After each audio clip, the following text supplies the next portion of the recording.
先一开始来关心澎湖发生一件海上漂流事件。这是一个33岁查甫人，二爸时和伊的朋友伫澎湖山水沙坡耍水，结果呢海水伤过窜流，伊互海流带出去外海，那亲像无体力嘛收袂回来，流出去5点钟，等人去救。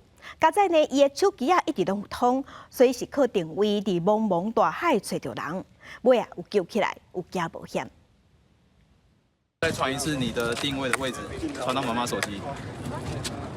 好 ，OK， 那你要保持休息。警方将失去联络的这个查甫人联络，确定伊怎么人伫咧倒，因为这个查甫人甲朋友去澎湖的山水海沙坡附近做海上活动时阵，因为海流伤强，受袂大，打电话发人救。好，我同事在海面上帮你搜索，你打开，让他做好确认。好，你放轻松。 天暗了，海巡继续甲这个查甫人通电话，叫伊甲手机手电开起，较好找。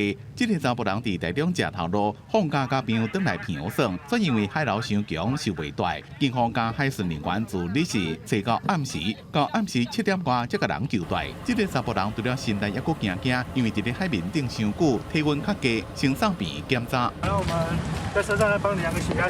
晚间7点10分，在基隆屿海域成功救起该名民众。 海巡人员第一时间提供保暖，并送医处置。目前该民众已无大碍。好在在这个查甫人的手机一直拢有通，而且有电，一直传送定位，互海巡知影伊伫倒。5点钟了，伫咧离海边5海里的所在找到。它是涨潮的时间，因为退潮底已经开始涨潮，所以现在水是由东往西边走，应该是划不了哦。